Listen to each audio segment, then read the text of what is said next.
அறிவியலும் மதமும் ஆரம்பத்துலேருந்து சண்டை போட்டுகிட்டே இருந்துச்சு. ஆனால் வந்து அறிவியல் வந்து ஆரம்பத்துலேருந்து இருக்குது. ஏன்னா அறிவியல் வந்து உண்மை. ஆனால் மதம் வந்து இடையிலேருந்து தான் வந்தது.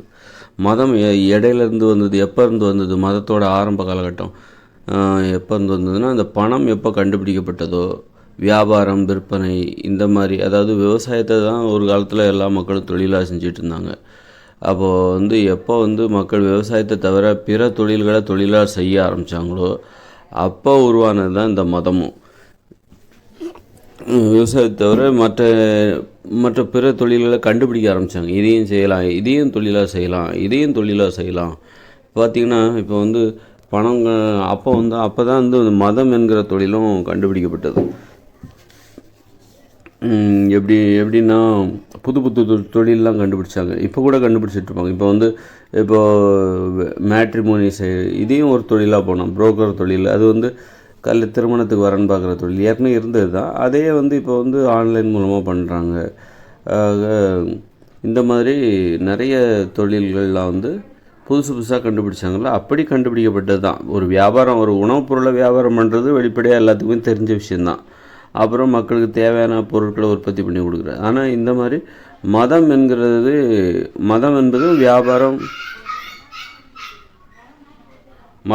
வியாபாரம் விற்பனையோடு தொடர்புடையது தான். என்னத்தை வியாபாரம் பண்ணுறாங்க மதத்தை வச்சு அப்படின்னா, மக்களுக்கு வந்து கொள்கைகளை வியாபாரம் பண்ணுறாங்க. மக்களுக்கு வந்து எல்லாருமே இப்போ நாள் முழுதும் தொழில் சம்மந்தமாகவே ஒருத்தர் வேலை பார்த்துட்ருக்காரு. உதாரணத்துக்கு ஒரு தச்சு வேலை பார்க்குறாரு அப்படின்னு வச்சுக்கலாம். நாள் முழுதும் அவர் ஊழியும் சுற்றிலுமாக தான் அந்த வேலையவே பார்த்துட்ருப்பார். அந்த வேலையை பற்றி சிந்திச்சா தான் அந்த வேலையை அவர் செய்ய முடியும். மிஞ்சி போனால் அந்த வேலையை தவிர வேறு என்ன சிந்திப்பார்? வீட்டில் பொண்டாட்டி என்ன சமைப்பா, இன்றைக்கி சண்டை போட்டது, அதை பற்றி தான் யோசிப்பாங்க. தவிர இந்த வாழ்க்கையை பற்றி, இந்த வாழ்க்கையின் நோக்கம் என்ன, அந்த மாதிரி விஷயங்கள்லாம் வந்து எப்போ ஒருத்தருக்கு அந்த யோசனை வரும்னா சும்மா இருக்கும்போது தான் வரும். சும்மா வந்து எப்போ பார்த்தாலும் பிஸியாக இருக்கிறாங்கல்ல, அவங்களுக்கு அவங்க என்ன வேலையை செய்கிறாங்களோ அந்த வேலையை பற்றி தான் யோசனை வரும். அதை தாண்டி அவங்களுக்கு வந்து ஒரு தத்துவார்த்தமான சிந்தனை வர்றதுக்கெல்லாம் வாய்ப்பு கிடையாது. அதனால் தத்துவார்த்தமான சிந்தனை யாருக்கு வரும் அப்படின்னா, இந்த உலக நடைமுறையிலேருந்து கொஞ்சம் விலகி கொஞ்சம் சும்மா இருந்து வேடிக்கை பார்க்குறாங்க பாருங்கள், அவங்களுக்கு புரிய வரும். அதனால் எப்போதும் பிஸியாக இருக்கிறவங்க அவங்க என்ன வேலை செஞ்சிட்ருக்காங்களோ அந்த வேலை பற்றி தான் அவங்க யோசிப்பாங்க. அந்த வேலையை பற்றி தான் யோசிச்சுட்ருப்பாங்க. அதனால் அப்போ வந்து மக்கள் எல்லாம் வந்து இப்போ தச்சு வேலை செய்கிறவங்க, சிலை செய்கிறவங்க, இவங்கெல்லாம் வந்து அல்லது வேறு எந்த ஒரு தொழிலாக இருந்தாலும் அந்த தொழிலையே வந்து அன்னைய காலகட்டத்தில் வந்து இயந்திரங்கள்லாம் அந்த அளவுக்கு கிடையாது. இயந்திரங்கள் கிடையாதுன்றனால ஒரு வேலையை ரொம்ப நேரம் செய்ய வேண்டியிருக்கும். ஒரு நெல் குத்துறதுனா கூட இன்றைக்கி ஒரு அரை மணி நேரத்தில் வந்து ஒரு நெல்லை எடுத்துகிட்டு போய் ரைஸ் மில்லில் கொடுத்தா அரைச்சி எடுத்துடும். ஆனால் அதே நெல்லை ஒரு 2 கிலோ நெல்லை வந்து போட்டு உரலில் போட்டு குத்தி 2-3 மணி நேரம் வேலை பார்ப்பாங்க, அதுலேருந்து அரிசியை பிரித்து எடுக்கிறதுக்காக. அப்போ அந்த காலத்தில் வந்து இயந்திரங்கள் இல்லாத காலத்தில் ஒரு சாதாரண ஒரு வேலையை கூட மணிக்கணக்காக தொடர்ந்து செஞ்சுக்கிட்டே இருப்பாங்க, முரட்டுத்தனமாக செஞ்சுக்கிட்டே இருப்பாங்க. அப்போ அவங்களுக்கு இந்த வாழ்க்கையை பற்றி என்னத்தை யோசிப்பாங்க? அவங்க இந்த வாழ்க்கையின் நோக்கம் என்ன, அவங்களுக்கு எது பற்றியுமே தெரியாது. செய்கிற வேலையை தவிர பெருசாக அவங்களுக்கு வேறு எதுவுமே தெரியாது. ஆனால் அவங்களுக்கு கொள்கைகள் தேவை. எப்படி நடந்துக்கணும், ஒவ்வொரு நாளும் எப்படி நடந்துக்கணும் அப்படின்னு சொல்லிட்டு அவங்களுக்கு வாழ்க்கையை பற்றி எதுவும் தெரியாது. அப்படிங்கும்போதே அவங்களுக்கு ஒரு அறியாமை வந்துடுது, மூட நம்பிக்கை வந்துடுது. அப்போ அவங்களுக்கு வந்து எது உண்மை எது பொய்ன்னு தெரியாது. அப்போ அவங்கள வந்து அவங்க பொய்யை உண்மையாக நினைக்கிற அளவுக்கு அவங்கள்ட்ட வந்து அறியாமை நிரம்பிடுது. அதனால் வந்து எப்போவுமே ஒருத்தர் வந்து பகுத்தறிவோடு இருக்கணும் அப்படின்னா அவர் வந்து கொஞ்சம் வந்து எளிமை, ஒரு சுதந்திரமாக இருக்கணும், சும்மா கூட இருக்கணும், அல்லது வந்து எளிதான வேலைகளை செய்யணும். நிறைய நேரம் வந்து அவர் தொழிலே நேரத்தை செலவிட்டுருக்கூடாது.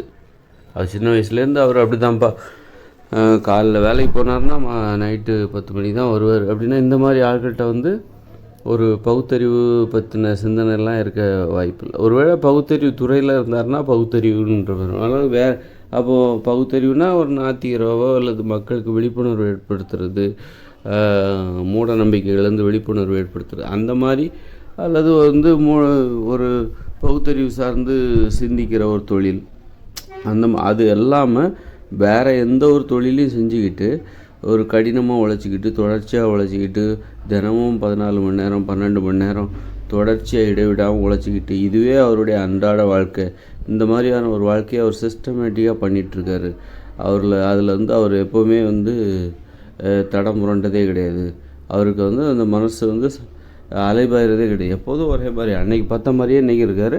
அதனால் அவர் முன்னேறிட்டே போய்ட்டுருக்கு, நிறைய பணம் சம்பாதிக்கிறார். அவர் தொழிலில் அவர் முன்னேறிட்டார். மற்றபடி ஆனால் அவருக்கு வந்து பகுத்தறிவு இருக்குமா அப்படின்றது ஒரு, அதாவது மூட நம்பிக்கைகள் இல்லாமல் அவர் இருப்பாராங்கிறது அதுக்கு வாய்ப்பு ரொம்ப கம்மி தான். ஏன்னா மூட நம்பிக்கை இருக்கக்கூடாது, பகுத்தறிவு இருக்கணும்னா அதுக்கு தகுந்த ஒரு சிந்தனை தேவை, அதுக்குன்னு ஒரு தனி சிந்தனை தேவை. அதுக்கு என்ன பண்ணுன்னா, முதல்ல எல்லாத்தையும் நிறுத்து, சும்மா வேடிக்கை பாரு, இந்த உலகத்தை சும்மா வேடிக்கை பாரு. ஏன்னா ஒவ்வொருத்தரும் வந்து அடுத்தவங்களை பார்த்து பொறாமப்பட்டு வைத்தறிச்சல் பட்டுக்கிட்டு ஓடிக்கிட்டு இருக்காங்க. அப்படி இருக்கும்போது அப்படியே ஓடிக்கிட்டே இருந்துட்டு பகுத்தறிவோடலாம் சிந்திக்க முடியாது. முதல்ல வந்து சும்மா இருக்கணும், எல்லாத்தையும் நிறுத்து ஃபஸ்ட்டு. ஏன்னா இங்கே நாம் வந்து ஒரு மூளை செலவு செய்யப்பட்ட மக்களாக நாம் ஓடிக்கொண்டே இருக்கிறோம். அப்படிங்கும்போது நாம் வந்து இந்த மக்கள்கிட்ட வேறுபட்டு நம்மளால் சிந்திக்க முடியாது. எல்லாருக்கும் அந்த தகுதி இருக்குது, ஆனால் எல்லாருக்குமே அந்த தகுதி இருக்குது. ஆனால் வந்து அப்படி சிந்திக்கணும் அப்படின்னா முதல்ல எல்லாத்தையும் நிறுத்து, சும்மா வேடிக்கை பாரு, விலகி போய் இருந்து பாரு, எந்த பயமும் போய்விடாது, இந்த உலகத்தில் எதுவும் ஒன்று விட்டு போயிடாது அப்படின்னு சொல்லிட்டு கொஞ்சம் விலகி இருந்து பாரு, நிதானமாக கவனித்து பாரு இவங்களெல்லாம். அப்படி கவனித்து பார்க்கும்போது சும்மா இரு, சோம்பேறியாக கூட இரு அப்படின்னு சொல்லிட்டு இந்த மக்களை கவனித்து பார்த்தோன்னா அப்போ தான் தெரியும் வாழ்க்கையோட நோக்கம் ஏன் இவங்க இப்படி போகிறாங்க. அப்போ இதெல்லாம் எப்படி வரும்னா, வெறுமனே நம்ம சும்மா இருக்கவே முடியாது. இவங்கள மாதிரி ஓட முடியல, எல்லா மக்கள் மாதிரியும் நம்மளால் ஓட முடியல.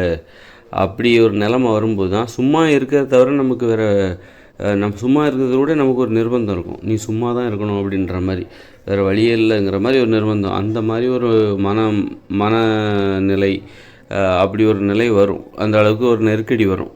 தொடர்ந்து ஓடிக்கிட்டே இருக்கிறதுல ஒரு நம்பிக்கை இல்லாத ஒரு தன்மை வரும். அப்போ தான் சும்மா இருக்கணும். சும்மா இருக்கும்போது தான் அப்போ வந்து உண்மை புரியும், ஏன் இப்படி போகிறாங்க, எதுக்காக இப்படி போகிறாங்க. ஏன்னா நம்ம ஒரு அனுபவம் இருக்குது, நமக்கு எல்லாரையும் மாதிரி நம்ம ஓடி போன ஒரு அனுபவம் இருக்குது. அதை வச்சுக்கிட்டு நமக்கு வந்து ஏன் இப்படி போடுறாங்க, அப்போ வந்து என்ன விஷயம், இப்படி போக வேண்டிய அவசியம் என்ன, எதுக்காக இப்படி போகிறாங்க, எதுக்கு இவ்வளோ பில்டப் பண்ணுறாங்க, அப்படி என்ன தான் இருக்குது அப்படின்னு சொல்லிட்டு நிறைய யோசனைகள் வரும். அங்கே தான் பகுத்தறிவு ஆரம்பிக்குது. அதனால் வந்து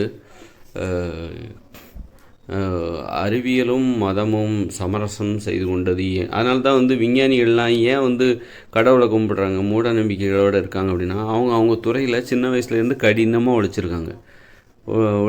அவங்க அந்த புத்தகத்தை படிச்சுக்கிட்டு அங்கே இருக்கிற சயின்ஸு இதை பற்றியே யோசித்தாங்களே தவிர, இந்த மனித வாழ்க்கை என்றைக்குமே அவங்க சும்மா இருந்திருப்பாங்களா, சும்மா ஒரு சோம்பேறியாக இருந்திருப்பாங்களா, ஒரு சோம்பேறியோட அனுபவங்கள் அவங்களுக்கு இருக்குமா, சோம்பேறித்தனத்தில் விடுபடணும் அப்படிங்கிற ஒரு முயற்சி அவங்க இருக்குமா அப்படின்னு நல்லா படிச்சிருப்பாங்க. சின்ன வயசுலேருந்து ஸ்கூலில் நல்லா படிச்சிருப்பாங்க, நல்ல வாய்ப்பு கிடச்சிருக்கும் படிக்கிறதுக்கு. அப்படியே இப்போ விஞ்ஞானி ஆகிடுவாங்க. விஞ்ஞானத்துறையில் ஒரு டெய்லி 15 மணி நேரம் 16 மணி நேரம் கடினமாக உழைப்பாங்க. கடினமாக உழைச்ச உடனே அவங்களுக்கு என்ன தெரியும், அதான் நான் சொல்கிறேன்ல, வாழ்க்கையை விட்டு நீ முதல்ல எல்லாத்தையும் நிறுத்து. பகுத்தறிவுங்கிறது என்னென்னா இந்த இயந்திர அறிவியல் உலகின் போக்குக்கு எதிரானது பகுத்தறிவுங்கிறது. ஏன்னா இந்த இயந்திர அறிவியல் உலகம் வந்து மூட நம்பிக்கைகளால் உருவானது, மூட நம்பிக்கைகள் நிறைந்தது. அப்படி இருக்கும்போது நம்ம வேகமாக இந்த இயந்திர அறிவியல் உலகம் நம்மளை வந்து விரட்டிகிட்டே இருக்கும்போது அதுக்கு பயந்துக்கிட்டு நம்ம வேகமாக ஓடுறோம்னு வச்சுக்கோங்க, அது நம்மளை அச்சுறுத்திக்கிட்டே இருக்குது. நீ வச்சுக்கிறேன், இதை கற்றுக்கோ, அதை கற்றுக்கோ, பணம் சம்பாதி, அதை சம்பாதி அப்படின்னு சொல்லிட்டு, உன்னுடைய லட்சியம் எது, நீ ஜெயிக்கணும் அப்படி இப்படின்னு சொல்லிட்டு நம்மளை அச்சுறுத்திக்கிட்டே இருக்குது. நம்ம அதுக்கு தகுந்த மாதிரி ஓடிக்கிட்டே இருந்தோம்னா நமக்கு எப்படி, அப்போ வந்து துணிஞ்சு நிற்கணும். முதல்ல நிற்கணும், நான் ஓட மாட்டேன், என்னால் ஓட முடியாது, என்னால் ஓட முடியல அப்படின்னு சொல்லிட்டு நிற்கணும். நிற்கும்போது தான் வந்து இந்த இயந்திர அறிவியல் உலகம் நம்மளை என்ன பண்ணிகிட்ருக்குது, நம்ம விருப்பம் இல்லாமலே நம்மளை என்ன பண்ணிகிட்ருக்குது அப்படிங்கிற அந்த உணர்வு வரும். இயந்திர அறிவியல் உலகத்தை பற்றி ஆராய்ச்சி செய்யும். அப்போ தான் அந்த பகுத்தறிவுலாம் பிறகுது. அந்த பிரேக் பண்ணணும், நம்மளுடைய ஒவ்வொரு விஷயத்தையும் வந்து நம்மளுடைய வாழ்க்கை முறையை நம்ம வந்து நிறுத்தணும். அப்படி நிறுத்திட்டு திரும்பி பார்க்கணும். நம்ம வந்து அப்படி பார்க்கும்போது தான் அந்த வாழ்க்கையோட உண்மை பகுத்தறிவு எல்லாமே தெரியும். ஆக இந்த அறிவியலுங்கிறது என்னென்னாக்கா, அறிவியலும் மதமும் ஏன் சமரசம், அறிவியலுங்கிறது நம்ம பகுத்தறிவுக்கு உட்பட்டது அப்படின்னு நம்ம நினைக்கிறோம், அப்படி இல்லை. ஆனால் அறிவியலே ஒரு மிகப்பெரிய மூட நம்பிக்கை, மதமும் ஒரு மூட நம்பிக்கை அப்படின்னு, மதம் தான் மூட நம்பிக்கை, அறிவியல் வந்து உணர்வுபூர்வமானது அப்படின்னு நம்ம நினச்சிட்ருக்கோம். ஏன்னா அறிவியலே ஒரு மிகப்பெரிய மூட நம்பிக்கை தான். அறிவியல்னால் எப்படிப்பட்ட அறிவியல் மூட நம்பிக்கை அப்படின்னா, இந்த வாழ்க்கைக்கு தேவையில்லாத அறிவியல்னு ஒன்று இருக்குல்ல, விண்வெளிக்கு போகிறது, நிலாவில் கால் வைக்கிறது, அப்புறம் வந்து இந்த அறிவியல் தான் எதெல்லாம் கண்டுபிடிக்குதுன்னா அணுகுண்டையும் கண்டுபிடிக்குது, அணுகுண்டையும் ஏவுகணையும் கண்டுபிடிச்சிட்டு இருக்குது.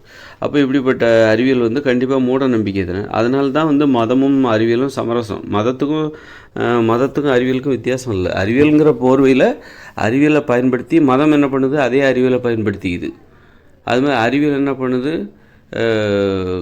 அறிவியல் என்ன பண்ணுதுன்னு மூட நம்பிக்கை தான் அறிவியலை பயன்படுத்திக்குது.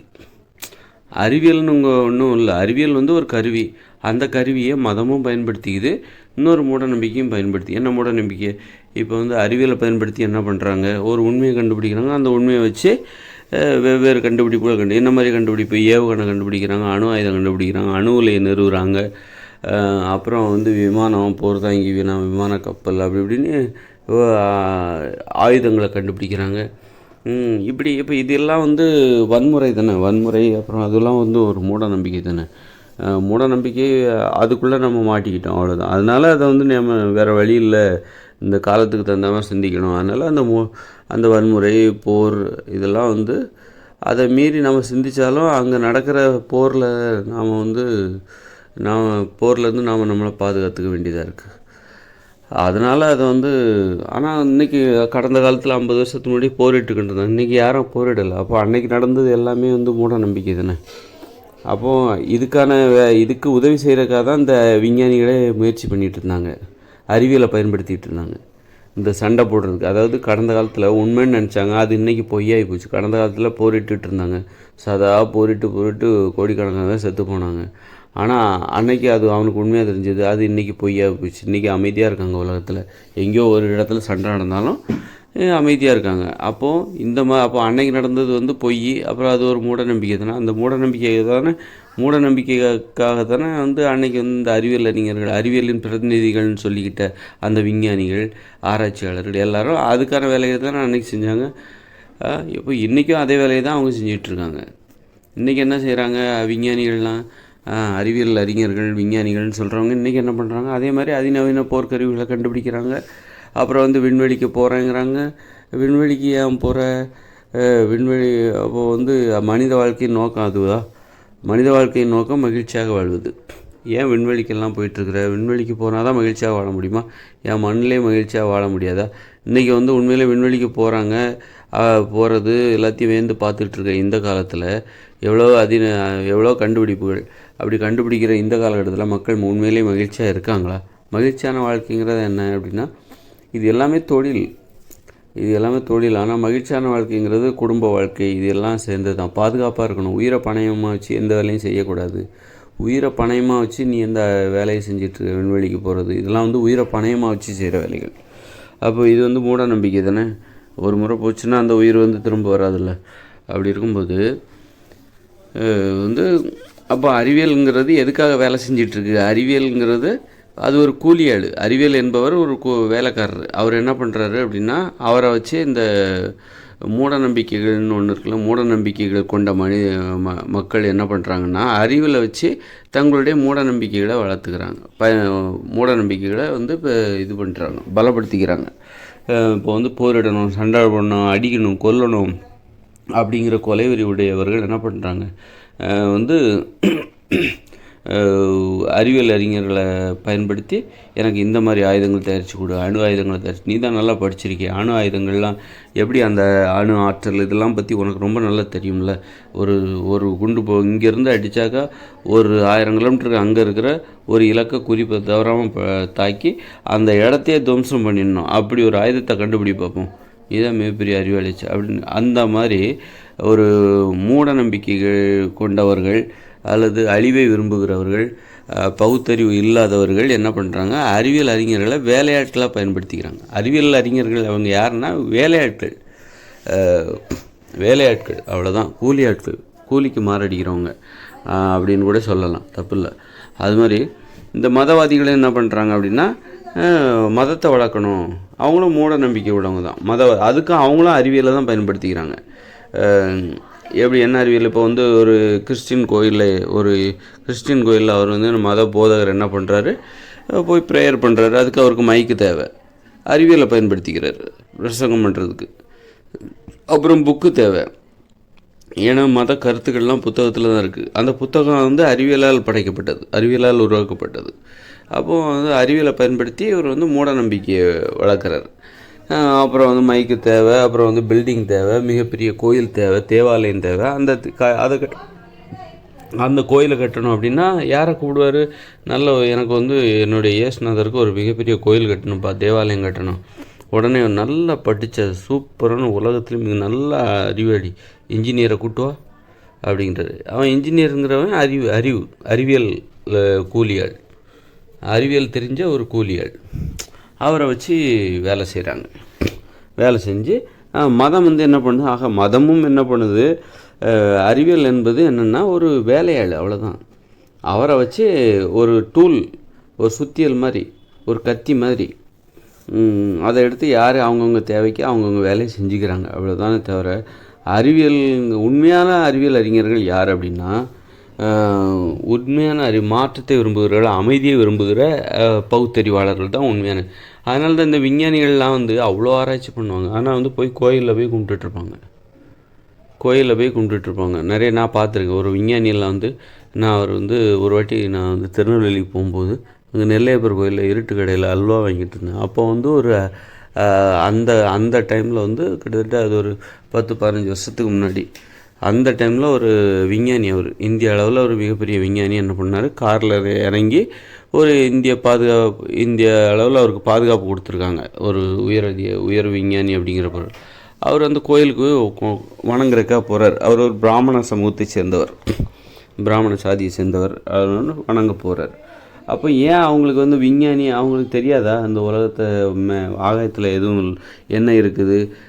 அப்போ ஏன் கடவுள் மேலே அவங்களுக்கு ஏன் நம்பிக்கை அப்படின்னா, அவங்க எல்லாருமே கூலி ஆட்கள், அறிவியல் தெரிந்த கூலி ஆட்கள், மூட நம்பிக்கை உடைய அறிவியல் தெரிந்த ஆனால் அவங்களுக்கு வந்து மூட நம்பிக்கை இருக்குது, ஆனால் அவங்க அறிவியல் தெரியும். அவங்களுக்கு இப்போ அறிவியல் தெரியும். அது மாதிரி தான்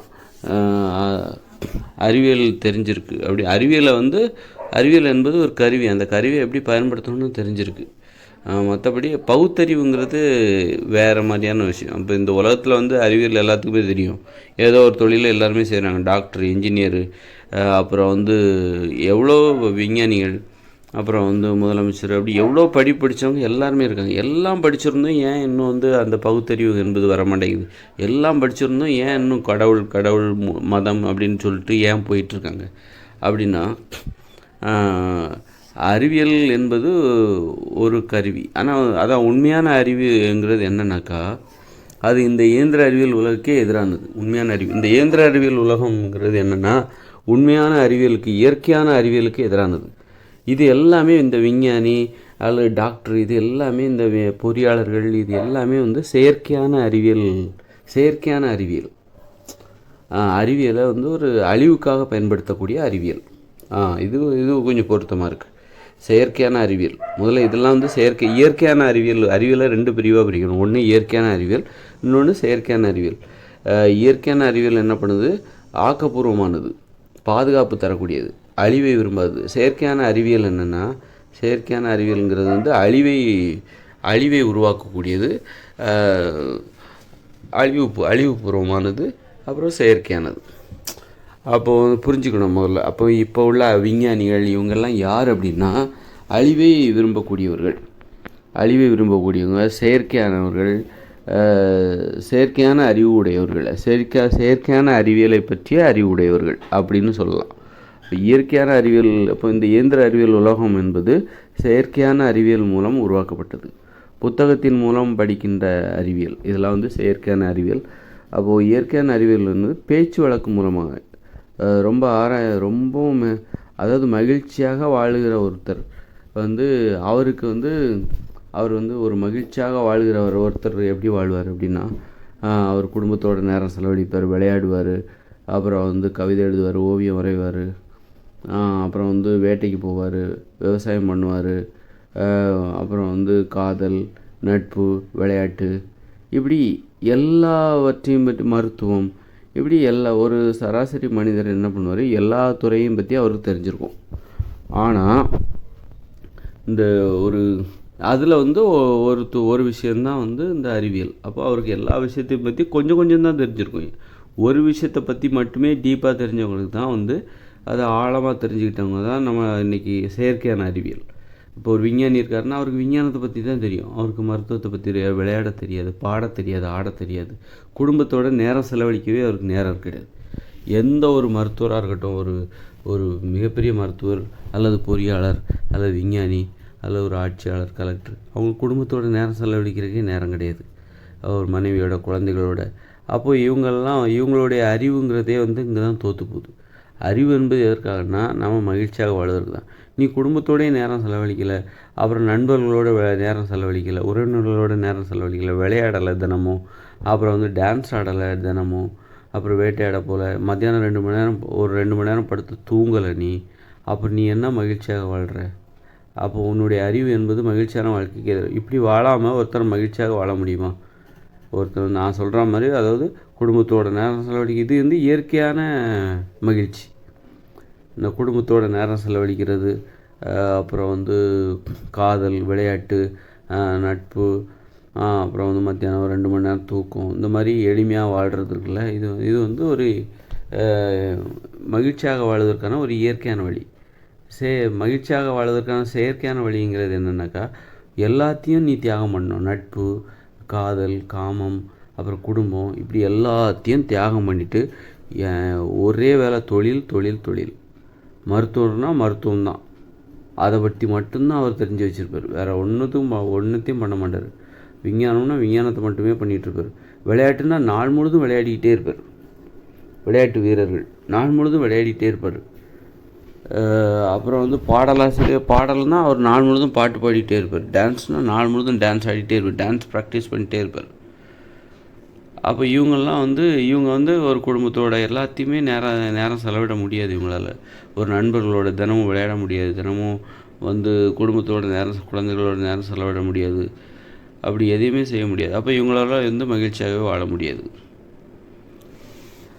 அப்போது நான் மதமும் அறிவியலும் ஏன் சமரசம் பண்ணிச்சிங்கன்னா, ரெண்டுமே மூட நம்பிக்கை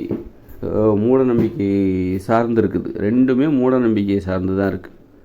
அதனால தான் அது சமரசம். நம்ம எல்லோரும் ஒன்று தான்டா அப்படின்ற மாதிரி, வடிவம் தான் வேறு, முகம்தான் வேறு, நம்முடைய நோக்கம் எல்லாம் ஒன்று தான், மூட நம்பிக்கை தான் அப்படிங்கிறனால சமரசம் பண்ணிச்சு.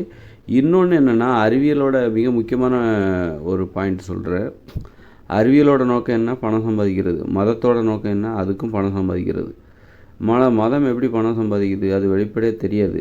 இப்போ ஒரு கிறிஸ்தவ மதம் இருக்குன்னா அங்கே பாதிரியார்கள் இருப்பாங்க. அவங்களுக்கு அந்த கிறிஸ்தவ மதத்தை பின்பற்றுகிற மக்களுக்கு இருக்கிற மத நம்பிக்கையை பாதுகாத்து வழிநடத்தி கொண்டு போகணும். அப்போ தான் அந்த மதத்தை அதன் மூலம் மதத்தை விரிவுபடுத்தணும். இந்த பாதிரியார்களே இல்லைப்பா, வெறும் கோயில் தான் இருக்குது அப்படின்னா, அதாவது பூசாரிகள், இந்து மதத்தில் பூசாரிகள்னு வச்சுக்கோங்க, அப்புறம் கிறிஸ்தவ மதத்தில் பாதிரியார்கள், முஸ்லீம் மதத்தில் மத குருமார்கள், இப்படி ஒவ்வொரு மதத்திற்கும் அந்த மதத்தை நிர்வகிப்பவர்கள் இருக்காங்க. அவங்க இல்லைன்னா அந்த மதம் அவ்வளோதான், அழிஞ்சு போயிடும். அப்போ அந்த மதத்தை நிர்வகிக்கிறாங்க பாருங்க, அவங்க தான் அந்த மதத்தின் உரிமையாளர்கள், அப்புறம் மதத்தில் வேலை செய்கிற தொழிலாளர்கள். அவர்கள் என்ன பண்ணுவாங்கன்னா, அந்த மதத்தை வச்சு பணம் சம்பாதிப்பாங்க. அந்த மதத்தை வைத்து சொகுசாக வாழ்வார்கள்.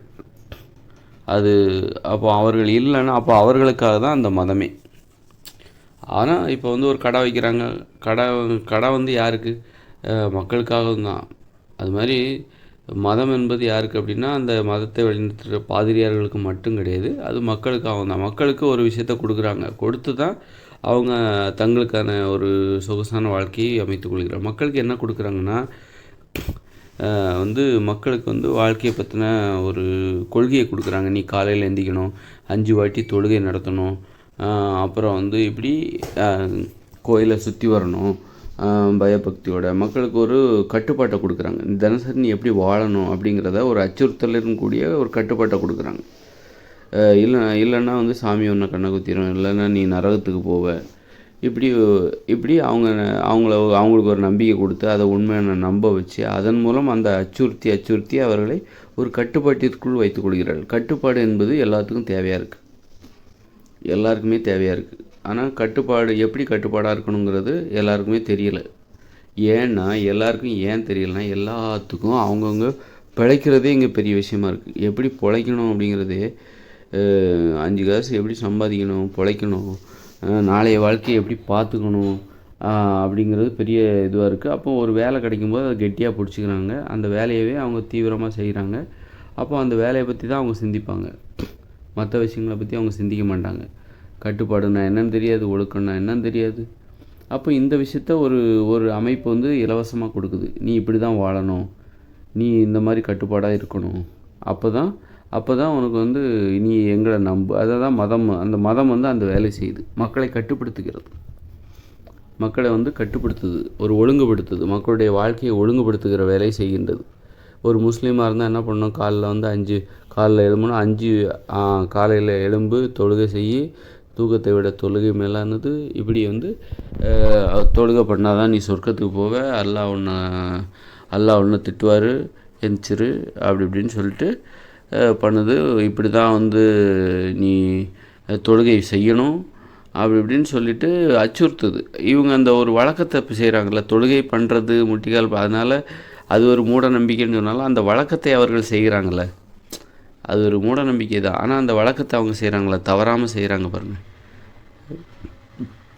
அதன் மூலம் அவர்கள் வந்து ஏதோ ஒரு கட்டுப்பாட்டிற்குள் போகிறாங்க. அந்த கட்டுப்பாடு தான் தேவை. ஆனால் அந்த கட்டுப்பாடுக்கான காரணம் வந்து பொய்யாக இருக்கிறது.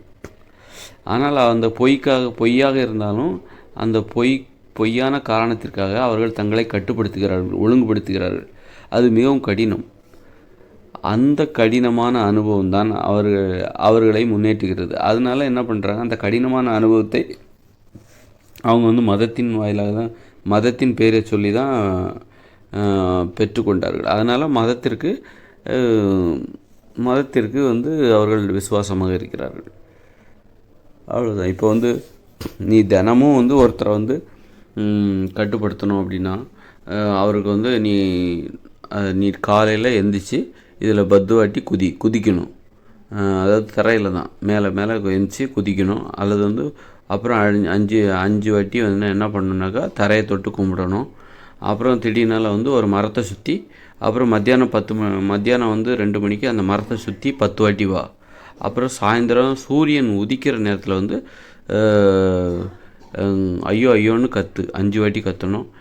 இந்த வழக்கத்தை இப்படி அப்புறம் வந்து 9 மணிக்கு நீ படுத்து தூங்கிடணும். காலையில் 5 மணிக்கு, காலையில் 3 மணிக்கு 4 மணிக்கு எந்திரிச்சிட்டு ஒரு சொம்பு தண்ணி குடிச்சிட்டு திரும்ப படுத்துட்டு 6 மணிக்கு தான் எந்திரிக்கணும்.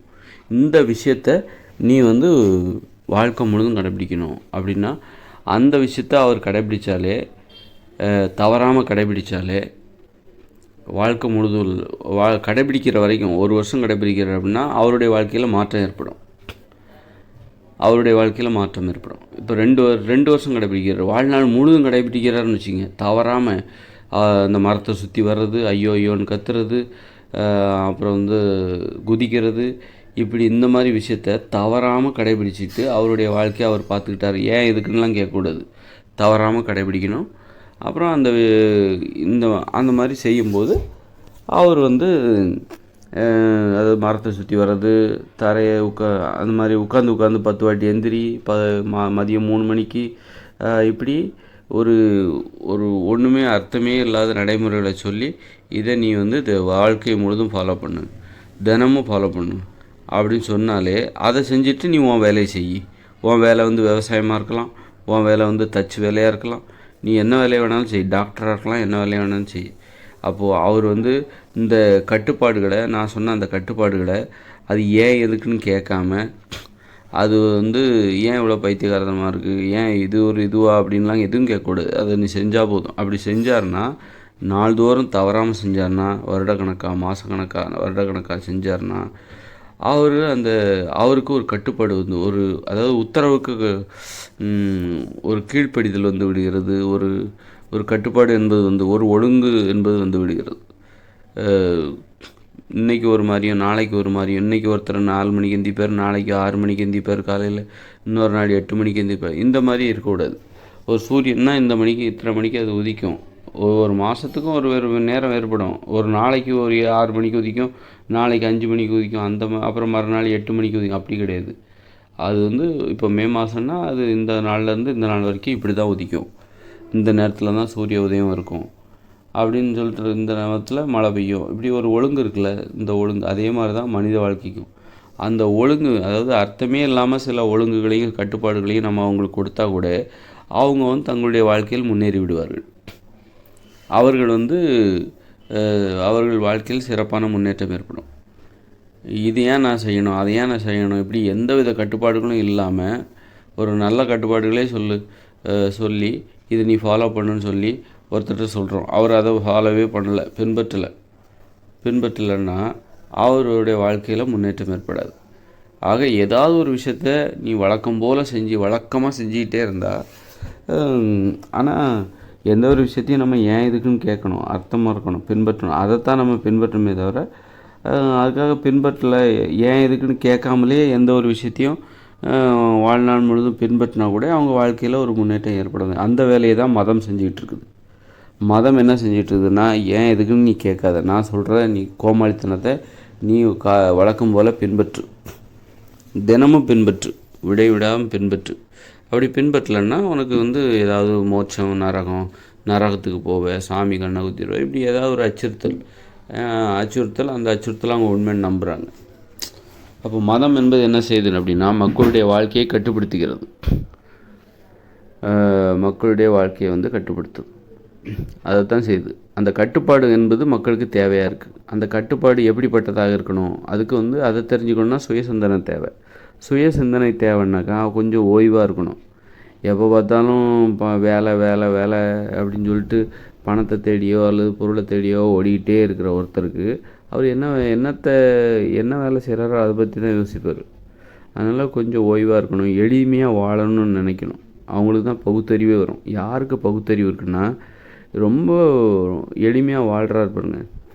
எவ்வளோ வேணாலும் பணம் என்பது அவர் பேங்க் அக்கௌண்ட்டில் எவ்வளோ வேணாலும் இருக்கலாம், ஆனால் அவர் எளிமையாக வாழ்கிறாரா? எளிமையான வாழ்க்கை என்பது என்னென்னாக்கா, மாட மாளிகையில் வாழ்கிறவர் அல்ல. மாட மாளிகையில் வந்து வேட்டி சட்டையோடு இருந்தால் அவர் எளிமையானவர் அல்ல. இப்போது உதாரணத்துக்கு ஒரு அரசியல் தலைவரை சொன்னால் நம்ம காமராஜரை சொல்லலாம். இப்போவும் நிறைய அரசியல் தலைவர்கள் இருக்காங்க.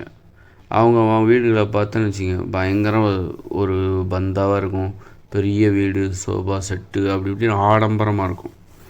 அது வந்து பகுத்தறிவு கிடையாது. அவங்ககிட்ட பகுத்தறிவு என்பது இல்லை, அதுக்கு பேர் எளிமையாக இருக்கணும், எளிமையாக வாழ வேண்டும். எவ்வளோ தான் பணம் இருக்கலாம், அவங்க காரில் போகலாம், தப்பே கிடையாது. ஆனால் அவருடைய உணவு முறை, அவர்களுடைய ஆடை, இதிலெல்லாம் ஒரு எளிமை தெரிய வேண்டும். அதுக்காக வந்து பழைய காலத்து சட்டை போட்ட மாதிரி காலுக்கு கீழே வரைக்கும் அந்த மாதிரிலாம் சட்டைலாம் போட்டு அழுக்கு வெட்டி உடுத்தணும், எவ்வளோதான், அப்படி சொல்ல வரல. எளிமையை வெளிப்படுத்துகிற ஆடைகள்னு பார்த்தா இது எளிமையானவர் அப்படின்னு தெரியணும். ரொம்ப வந்து ஆடம்பரம், சொகுசு, பங்களாக்கள்லாம் அவங்க விரும்ப மாட்டாங்க. அவர் வேலைக்கு அவரவரே செய்யணும்னு விருப்பப்படுவார். அந்த மாதிரி எளிமைன்னா பார்த்தா தெரியும். அவங்க வீடு சின்னதாக தான் இருக்கணும், அவங்க தான் எளிமை. யாருடைய வீடு சிறியதாக இருக்கிறதோ அவர்கள் தான் எளிமையானவர்கள். மற்றபடி எந்த ஒரு அரசியல்வாதியும் ஆடம்பரமாக வாழ்கிறாரா, அவர்கள் வீடு பெரிதாக இருக்கிறதா, அங்கு வீட்டு வேலைக்காரர்கள் இருக்கிறார்களா, அப்போ கண்டிப்பாக அவங்க வந்து எளிமையானவங்க கிடையாது, கண்டிப்பாக ஆடம்பரம். அப்போது எளிமையான மக்களின் பிரதிநிதிகளாகவும் அவங்க இருக்க முடியாது. எளிமையான மக்களின் பிரதிநிதிகளாக இருக்கின்ற ஒரு தலைவர் தேவை. ஆரம்பத்தில் வந்து மதம் வந்து நிறைய இந்த உலகத்தை பற்றி ஒரு பொய்யான கட்டுக்கதைகளை மக்கள் மத்தியில் பரப்பி, கடவுள் வந்து ஆகாயத்தில் இருக்கிறாரு, சொர்க்கம் இருக்குது, நரகம் இருக்குது, கடவுள் தான் இந்த உலகத்தை படைச்சார், அப்படி இப்படின்னு சொல்லிகிட்டு இருந்தாங்க. பூமி தட்டையானது, வானத்தில் சொர்க்கம் இருக்குது, அப்படி இப்படின்னு நிறைய சொல்லிகிட்டு இருக்கும்போது அறிவியலறிஞர்கள் என்ன பண்ணாங்க, அவங்க ஆராய்ச்சி பண்ணிகிட்டு இருந்தாங்க. அது அவங்க வந்து மதத்தை பொய்யாக்கணும் அப்படின்லாம் கிடையாது. அது ஒரு ஆர்வம், அறிவியலை பற்றி தெரிந்து கொள்ள வேண்டும், அது எப்படி அப்படின்னு சொல்லிட்டு அவங்க யோசிச்சுட்டு இருந்தாங்க. யோசிக்கும்போது அவங்க வைக்கிற உண்மைகள்லாம் வந்து இந்த மதம் சொல்கிற உண்மைகளுக்கு எதிராக இருந்தது. அப்போது மதம் வந்து எப்படி இருக்குது அப்படின்னா, தங்கள் அதிகார வர்க்கத்தினரை தங்களுக்கு துணையாக வைத்து கொண்டிருக்கிறது. அப்படிங்கும்போது மதம் என்பது பயம் வருது, மதத்துக்கு பயம் வருது, மதத்தை நிர்வகிப்பவர்களுக்கு. ஏன்னா மதத்தை வச்சு அவங்க சொகுசாக வாழ்ந்துட்டுருக்காங்க. மக்களை அச்சுறுத்தி மக்களிடமிருந்தும் அரசாங்கத்திடமிருந்தும் பணத்தை பெற்று அதன் மூலம் சொகுசாக வாழ்ந்துட்டுருக்காங்க. அப்போ அவங்களுக்கு பயம் வருது, என்னடா அறிவியல் வந்து நம்முடைய நம்பிக்கைகளுக்கு எதிராக பேசி கொண்டிருக்கிறது, அப்போ இந்த மதம் வந்து அந்த அறிவியல் வந்து நம்மளை அழித்து விடும், அதனால் நம்ம என்ன பண்ணோம்னா இந்த அறிவியலை அழிக்கணும், அறிவியலோட முன்னேற்றத்திற்கு தடையாக இருக்கணும், அதுக்கு முட்டுக்கட்டை போடணும் அப்படின்னு சொல்லிட்டு மதம் என்ன பண்ணிச்சுனாக்கா அந்த அறிவியலுக்கு எதிராக என்ன பண்ணுது, சில கண்டுபிடிப்புகளை சொல்கிறவங்களோட பூமி தட்டை உருண்டைன்னு சொன்னவரை வந்து இப்படி நிறைய அறிவியல் அறிஞர்களை தண்டிக்கிறதுக்காக முயற்சி செஞ்சது, நிறைய பேரை கொன்னிருக்கவும் செஞ்சுருக்கு. அதாவது மத நம்பிக்கைகளுக்கு எதிராக பேசிய அறிவியல் அறிஞர்களை கொன்றிருக்கும். அப்போ ஆனால் காலப்போக்கில் வந்து முதல்ல வந்து மதம் என்ன நினச்சதுன்னா இந்த அறிவியல் வந்து நம்மளை அழித்து விடும் என்ன நினச்சிது. ஆனால் நாள் போகிற போக்கில் என்ன ஆச்சுனாக்கா மதம் அது வேலையை பார்க்குது, மதத்துக்கு ஒரு கூட்டம் இருக்குது. என்னதான் அறிவியல் இங்கே வளர்ந்தாலும் மதத்தை நம்புகிற ஒரு கூட்டம் இங்கே இருக்குது. அது மாதிரி அறிவியலும் வந்து அறிவியலை நம்புறதுக்கும் இங்கே ஒரு கூட்டம் இருக்குது. அப்போது மதத்தை நம்புகிற கூட்டத்தை அறிவியலால் மாற்ற முடியவில்லை, அறிவியலை நம்புகிற கூட்டத்தை மதத்தால் மாற்ற முடியவில்லை அப்படிங்கிறத புரிஞ்சுக்கிட்டாங்க. எங்கே எல்லாருமே வந்து அறிவியல் பின்னாடி போயிடுவாங்க அப்படின்னு மதம் பயந்துக்கிட்டு இருந்துச்சு. அப்படி இல்லை, மதத்தை நம்புகிறவர்கள் நம்பிக்கொண்டு தான் இருப்பார்கள். ஆனால் மதத்திற்கென ஒரு கூட்டம் இருக்கிறது. அறிவியலை நம்புகிறவர்கள் எப்போதுமே மதத்தை நம்ப மாட்டாங்க.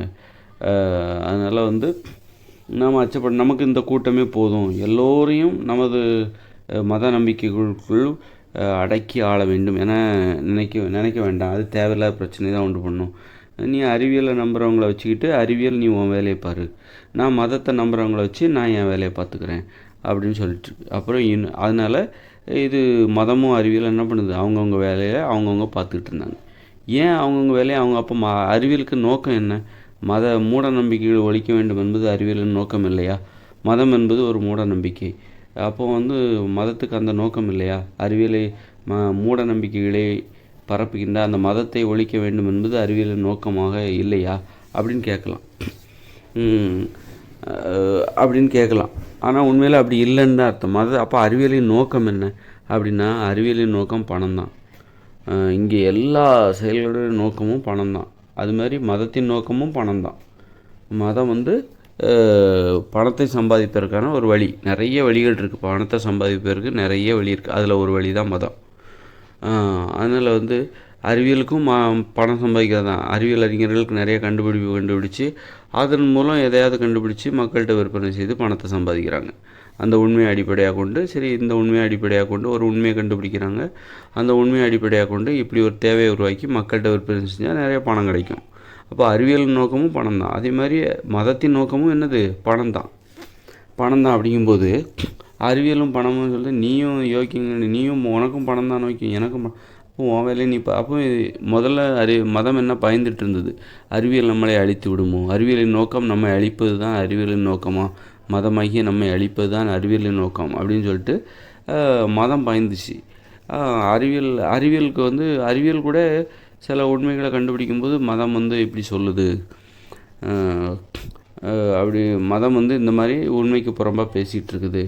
அப்போ ஒருவேளை நம்மளுடைய நோக்கம் என்னவாக இருக்கும், இந்த மதத்தை அழிப்பதாக இருக்குமா அப்படின்ட்டு அது நினச்சிது. ஒருவேளை நாம் வந்து அப்போது மக்கள்கிட்ட விழிப்புணர்வு ஏற்படுத்தி மதத்திலிருந்து மக்களை விடுபடுத்தி அறிவியலின் பக்கம் இழுக்கணுமா, அதுதான் அறிவியலின் நோக்கமா, அறிவியலை ஆராய்ச்சி செய்து கொண்டிருக்கிற நமது நோக்கமா அப்படின்னு சொல்லிட்டு அறிவியல் அறிஞர்கள் யோசிச்சிருப்பாங்க, குழம்பிருப்பாங்க. ஆனால் காலப்போக்கில் அவங்க அப்புறம் மதத்துக்காரங்களுக்கு ஒரே அச்சம், எங்கே இந்த அறிவியல் நம்மளை அழித்து விடும் அப்படின்னு சொல்லிட்டு அப்போ மதத்துக்காரங்க என்ன பண்ணுறாங்க, இந்த அதிகார வர்க்கத்தை மூளை செலவு செய்து அதிகார வர்க்கத்தையும் அப்புறம் வந்து சாமானிய மக்களையும், அதாவது மதத்தை நம்புகிற மக்களையும் வச்சுக்கிட்டு இந்த அறிவியலுக்கு எதிராக திருப்பினாங்க. அப்போது அறிவியல் ஆராய்ச்சிக்கு இடையூறு ஏற்பட்டது.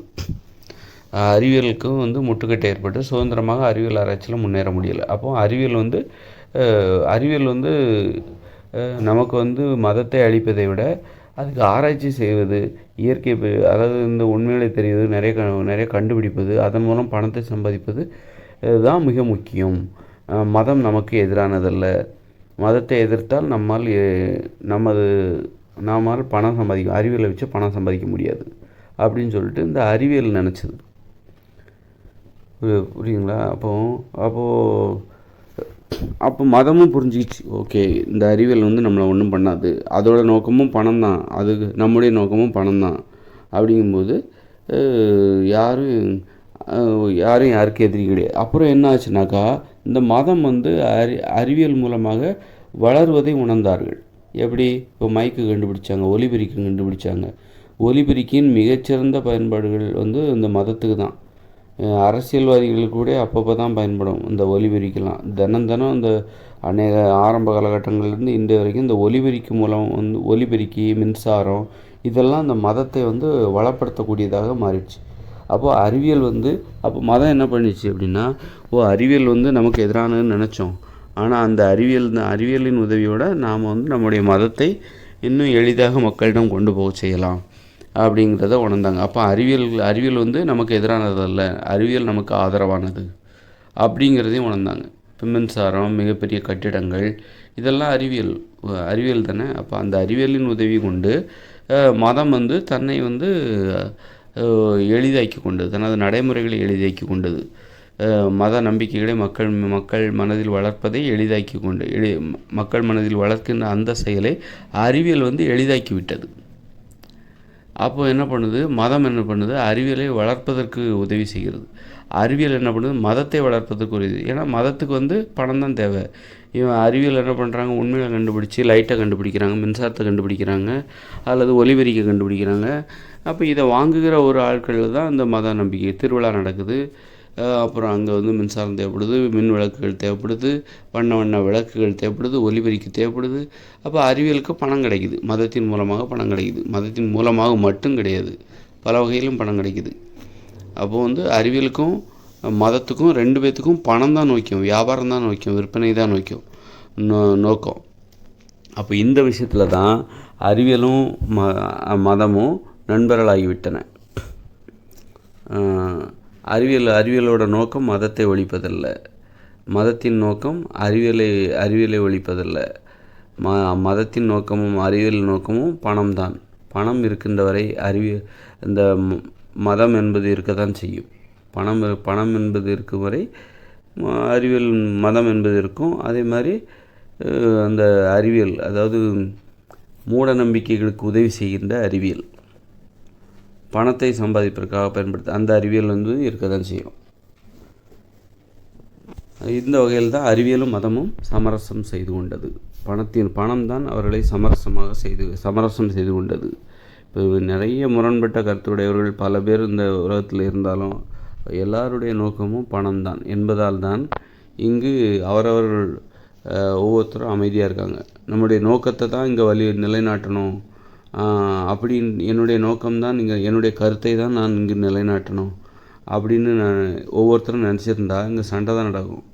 ஆனால் எல்லாருடைய நோக்கமும் எல்லாருமே வந்து இப்போ வந்து நாத்திகர்கள் இருக்காங்க, அவங்க ஏன் வந்து பிரச்சாரம் பண்ணுறாங்க, அவங்களுக்கு அதன் மூலம் அவங்களுடைய வாழ்வாதாரத்தை அவங்க அதன் மூலம் தேடிக்கிறாங்க. அப்போ அவங்களுக்கும் அது பணம் தான் நோக்கமாக இருக்கிறது. அதனால் அவங்க அந்த வேலையை செய்வாங்க.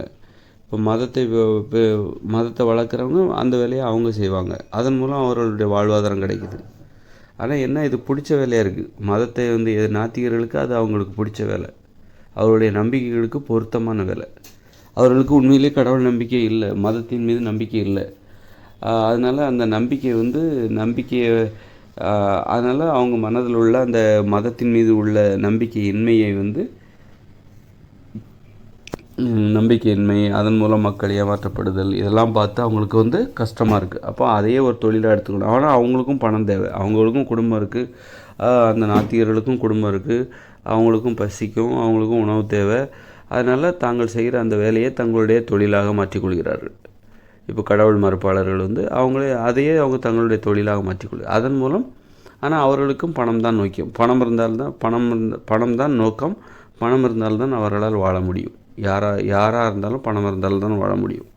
அந்த வகையில் அவர்கள் தங்களுடைய நாத்திய அறிவை வந்து என்ன பண்ணுறாங்க, பணம் சம்பாதிப்பதற்கான வழியாக தேர்ந்தெடுக்கிறார்கள். அந்த தேர்ந்தெடுக்கிறாங்கல்ல, பணம் சம்பாதிக்கிறதுக்கான வழிங்கிறது நிறைய இருக்குது. என்ன வேலை வேணால் மளிகை கூட வைக்கலாம். ஆனால் அவங்க என்ன பண்ணுறாங்கன்னா, அது மக்களுக்கு பயனுள்ள வகையில் இருக்கட்டும் அப்படின்னு சொல்லிட்டு மக்களுக்கு வந்து நாத்திய கருத்துக்களை பரப்பணும், இந்த மாதிரி மக்களை ஏமாற்றுகிறவர்களை வந்து மக்களுக்கு வெளிச்சம் போட்டு காட்டணும் அப்படின்னு சொல்லிட்டு அதையே தங்களுடைய தொழிலாக தேர்ந்தெடுக்கிறாங்கல்ல, அந்த தேர்ந்தெடுக்கிறாங்க பாருங்கள், அந்த நோக்கமும் அந்த குணமும் தான் அவர்களுடைய உயர்வு மனப்பான்மையை காட்டுது. எப்படி வேணாலும் பணம் சம்பாதிக்கலாம். சும்மா இருந்து கூட ஒரு 50 லட்சத்தை பேங்கில் போட்டாக்கா அதன் மூலம் வட்டி வந்து 25,000 30,000 வரும். சும்மாவே இருந்து சம்பாதிக்கலாம். ஆனால் ஏதாவது செய்யணும் அப்படின்னு சொல்லிட்டு வந்து இந்த மாதிரி செய்கிறாங்க. மக்களுக்கு நன்மை செய்து நாம் செய்கிற தொழில் மக்களுக்கு நன்மையை செய்ய வேண்டும் அப்படிங்கிறக்காக ஒரு தொழில் தேர்ந்தெடுக்கிறாங்க பாருங்கள், அவ்வளோதான். மற்றபடி அவங்க வேலையை செய்வாங்க. நாத்திகர்கள் அவங்க அந்த வேலையை செய்வாங்க. நாத்திகர்களோட நோக்கம் வந்து 2ஆக இருக்குது. ஒன்று பணம் சம்பாதிக்கணும், இன்னொன்று இன்னொன்று மக்கள்கிட்ட வந்து ஒரு நல்ல பகுத்தறிவு கருத்துக்களை புகுத்தணும். இதில் வந்து பகுத்தறிவு பணம் சம்பாதிக்கணும் அப்படிங்கிற நோக்கம்தான் இருக்குல்ல, அந்த நோக்கம்தான். அந்த நோக்கத்தில் வந்து மதவாதிகளுக்கும் அதே நோக்கம்தான், பணம் சம்பாதிக்கணும். பகுத்தறிவாதிகள் நாத்திக கருத்துக்களை மக்கள் மத்தியில் பரப்புகிறாங்கல்ல, அவங்களுக்கும் பணம் சம்பாதிக்கணும், அதுதான் அவங்களுடைய நோக்கம். அப்போ இந்த இருவருக்கும் ஒரே நோக்கம் இருக்குது பாருங்க, பணம் சம்பாதிக்கணும் அப்படிங்கிற நோக்கத்தில் இருவரும் நண்பர்களாகி விடுகிறார்கள். இருவருமே ஒருவர் வேலை செய்வதற்கு வழிவிடுகிறார்கள். நீங்கள் உங்கள் வேலையை செய்யுங்க, நாங்கள் என் வேலையை செய்ய. ஆனால் நம்ம இருவரும் நண்பர்கள். நீ உன் வேலை செய், நீ மதத்தை பரப்புகிற வேலையை செய்ய, நான் இந்த மதத்தை வந்து பொய்ன்னு சொல்கிற வேலையை நாங்கள் செய்கிறோம். உன் வேலையை நீ சுதந்திரமாக செய், என் வேலையை நான் சுதந்திரமாக செய்கிறேன். ஏன்னா நம்ம 2 பேருக்கும் பணம் சம்பாதிச்சாகணும். நம்ம வாழ்கிறதுக்கு நமக்கு பசிக்கும், நம்ம சாப்பிட்ணும், அதனால் பணம் சம்பாதிக்கணும். நமக்கும் குடும்பம் இருக்குது, அதனால் அந்த குடும்பத்துக்கு பொருளாதாரம் தேவை, பணம் தேவை. அப்படி பணம் என்பது வந்து என்ன பண்ணுது அப்படின்னா, அதை உணர்ந்தவங்க இருக்காங்களா, பணங்கிறது முக்கியம் அதுக்காக. அப்போ அந்த பணம் என்பது அமைதியையும் ஏற்படுத்துது. என்னுடைய கருத்து தான் முக்கியம், பணத்திற்காக வந்து. அப்போ இதில் யார் வந்து அதாவது கருத்து முதல்வாதம், பொருள் முதல்வாதம் அப்படின்னு சொல்கிறாங்களே. கருத்து முதல்வாதம் என்பது என்னன்னா ஒரு அமைதியின்மை ஏற்படுத்தும், ஒரு வன்முறை ஏற்படுத்தும். ஒரு நாத்திகவாதி கருத்து முதல்வாதியாக இருக்கிறார், பணத்தை பின்னால் தான் வைக்கிறார், பொருளை பின்னால் தான் வைக்கிறார். அவருக்கு கருத்து தான் முதன்மையானது, என்னுடைய கருத்து தான் எனக்கு முதன்மையானது அப்படின்னா அவர் மனதில் அமைதி இருக்காது. அவரால் மற்றவங்கள்ட்ட இணங்கி போக ஈஸியாக இந்த உலகத்தில் வாழ முடியாது. அவர் எங்கே போனாலும் சண்டை போட்டுட்டு தான் இருப்பார், தன்னுடைய கருத்தை முன்னிறுத்தி கொண்டிருப்பார். அப்போ சண்டை போட்டு தான் இருப்பார், அப்போ அமைதி ஏற்படாது. எல்லாருக்குமே ஒரு நம்பிக்கை இருக்குது, அதை கடந்து எல்லாருமே மனித உயிர்கள். மதவாதிகளாக இருக்கட்டும் அல்லது நாத்திகவாதிகளாக இருக்கட்டும், எல்லாருமே அது ஒரு நம்பிக்கை தான். நம்பிக்கை மாற்றி வச்சுக்கலாம். ஒரு மதவாதி தன்னுடைய நம்பிக்கை பொய்யானது என நினைத்து தன்னை நாத்திகவாதியாக மாற்றிக்கொள்ள முடியும். அதனால் அது மாறுதலுக்கு உட்பட்டது. கருத்து என்பது மாறுதலுக்கு உட்பட்டது, ஒரு நம்பிக்கை என்பது மாறுதலுக்கு உட்பட்டது. ஒரு திருடர்கள் அதனால் அவங்கள போய் நம்ம இவர் மதவாதியாக இருக்கிறாரு, அதனால் அவரை போய் அடிக்கணும் கொல்லணும் அப்படிங்கிற அவசியம் இல்லை. அவருடைய கருத்தை மாற்றலாம், அதுதான் நம்முடைய நோக்கமாக இருக்கணும். அப்போ அப்படி இருக்கும்போது அவரை நம்ம மதிக்கணும். அவர் மதவாதியாக இருந்தாலும் அவரை நாம் மதிக்க வேணும். ஒரு மதவாதி என்ன பண்ணுறாரு, அவர் ஒரு நாத்திகவாதியை பார்க்குறாரு. தன்னுடைய மத நம்பிக்கைக்கு இந்த நாத்திகவாதி எதிரி என்று அவருக்கு தெரிந்தாலும் அவர் என்ன பண்ணணும், நாத்திகவாதியை மதிக்கணும். ஏன்னா அவர் அடிப்படையில் அவர் ஒரு மனித உயிர். அந்த வகையில் நம்பிக்கை என்பது மாற்றப்படக்கூடியது. ஆனால் ஒரு மனுஷன் ஆடாக மாற முடியாது, மாடாக மாற முடியாது. ஆனால் ஒருத்தர் ஒரு மதவாதி நாளைக்கு அவர் மத நம்பிக்கையிலிருந்து விடுபட்டு ஒரு பகுத்தறிவாதியாக மாறலாம். ஒரு பகுத்தறிவாதி தனது நிலைப்பாட்டில் அவர் உறுதியாக இல்லாமல் குழப்பவாதியாக இருந்தால் அவரும் மதவாதியாக மாறுவதற்கு வாய்ப்பு உண்டு. அது அப்போது இந்த மாதிரியான அப்போது என்ன பண்ணணும், கருத்து முதல்வாதியாக நம்ம இருக்கக்கூடாது. கருத்தை முதன்மைப்படுத்திவிட்டு எனக்கு பணமெல்லாம் அப்புறம் தான் அப்படின்ற மாதிரி இருக்கக்கூடாது. பணம் தான் நமக்கு முக்கியம் அப்படின்னு நினைக்கும்போது பணம் எல்லாருக்குமே முக்கியமாக இருக்கிறது. ஏன் பணம் இருந்தால் தான் உயிர் வாழ முடியும். பணம் இருந்தால் அப்போ உயிர் வாழ்வது எல்லாருக்கும் முக்கியமாக இருக்கிறது, எல்லாருடைய அடிப்படை உரிமையாக இருக்கிறது. அதனால் அதை நம்ம மதிக்கணும். நம்பிக்கை என்பது அதற்கப்புறம் நம்பிக்கையை தான் நம்ம மாற்றணும்னு நினைக்கணும். அதனால் நமது நம்பிக்கைக்கு முரணானவர்களை நாம் இந்த உயிர் வாழவே கூடாது. இப்போ ஹிட்லர் என்ன யூதர்களை என்ன பண்ணார், வந்து சரி அந்த விஷயத்துக்கு போக வேண்டாம். ஒரு இப்போ வந்து சரி கடவுள் நம்பிக்கை இருக்கிறாங்க. ஒரு நாத்திகவாதி என்ன பண்ணுறாரு, அவர் கடவுள் நம்பிக்கை உள்ளவங்களெல்லாம் கொன்றுங்க அப்படின்றாரு வைங்க. அது வந்து தப்பு. நம்பிக்கையை தான் மாற்ற முயற்சிக்கணும். நம்பிக்கையை தான் மாற்ற முயற்சிக்கணும். அந்த அளவுக்கு தான் நமக்கு அனுமதி இருக்குது, ஒரு உரிமை இருக்குது. அதற்கு மேலே ஒருத்தர் உயிரை பறிக்கிற அளவுக்கு நமக்கு உரிமை கிடையாது. அதனால் வந்து வாழ்வதற்கான உரிமை அனைவருக்குமே இருக்குது.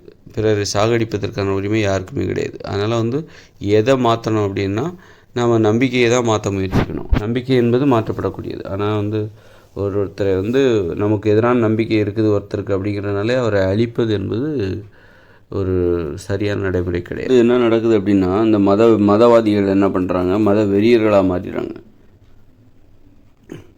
மத வெறியர்களாக மாறி இன்னொரு மதத்தை சேர்ந்தவர்களை கொலை பண்ணுறாங்க. ஒருத்தர் சண்டை போட்டுக்கிறாங்க, அடிச்சுக்கிறாங்க, உதச்சிக்கிறாங்க. அந்த மாதிரி வந்து அப்போ வந்து அதுதான் வந்து கருத்து முதல்வாதம் அப்படின்ட்டு. எனக்கு வந்து உண்மையில் கருத்து முதல்வாதம், பொருள் முதல்வாதம் அப்படின்னு சொல்லிட்டு இந்த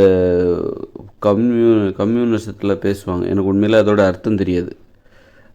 அதனால் வந்து நான் ஒருவேளை அதுக்கு வேறு அர்த்தமாக கூட இருக்கலாம். அது வேற ஒரு அர்த்தத்துக்காக அது அந்த வார்த்தை பயன்படுத்துகிறேன். ஆனால் நான் இங்கே எதை சொல்கிறேன், நான் சொல்கிறத நான் அதற்கான விளக்கம் கொடுத்தேன். எதற்காக கருத்து முதல்வாதம் நான் சொல்கிறேன்ட்டு. கருத்தை முன்னிறுத்துவது, பொருள் முதல்வாதம். பணம் தான் சம்பாதிக்கிறது இங்கே முக்கியம் மக்களுக்கு. நம்ம எப்போவுமே பணம் சம்பாதிக்கிறதுக்கு தான் முக்கியத்துவம் கொடுக்கணும்.